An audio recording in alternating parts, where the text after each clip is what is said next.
In the days of old, in the land of Israel, there arose a great warrior named Goliath, whose height and might were the stuff of legends. Clad in gleaming armor, with a spear that seemed to pierce the heavens and a shield that rendered the bravest hearts to quiver, he was a terror to behold. The Philistines, his people, stood emboldened by his presence, encamped on one side of the valley, daring their foes to confront them. Across the valley, the Israelite army cowered in fear. Their spirits were weighed down by doubt and despair, for no man among them dared to challenge the beast. Each day, for 40 days, Goliath strode forward, his booming voice echoing through the valley as he issued a dire proclamation. "Choose a man and send him down to me," he taunted. "If he is able to fight and kill me, we will become your subjects. But if I overcome him and kill him, you will become our subjects and serve us." The challenge hung heavy in the air, unanswered and oppressive. Among the Israelites, there was a shepherd boy named David. He was diminutive in stature and youthful in years, but his heart harbored a courage unfathomable.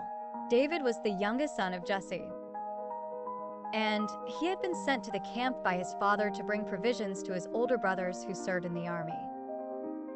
On that fateful day, as David arrived with his parcels, he heard the voice of Goliath, a voice that seemed to shake the very firmament. His brothers sought to send him away, fearful for his safety, but David was undeterred.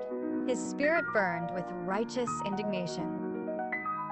"Who is this uncircumcised Philistine that he should defy the armies of the living God?" he declared. The words reached King Saul, who summoned David to hear his plea. Before the king, David spoke with a fervor uncharacteristic for one so young. "Let no one lose heart on account of this Philistine. Your servant will go and fight him," he said.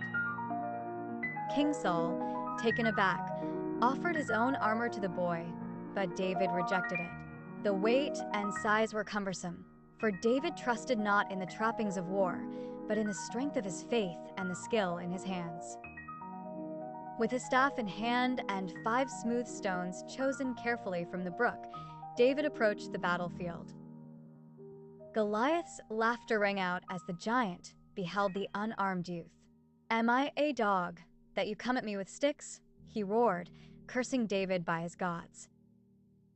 But David, steadfast and fearless, responded, "You come against me with sword and spear and javelin, but I come against you in the name of the Lord Almighty, the God of the armies of Israel, whom you have defied. This day the Lord will deliver you into my hands, and I'll strike you down and cut off your head." With a swift motion, David placed a stone in his sling and hurled it with precision.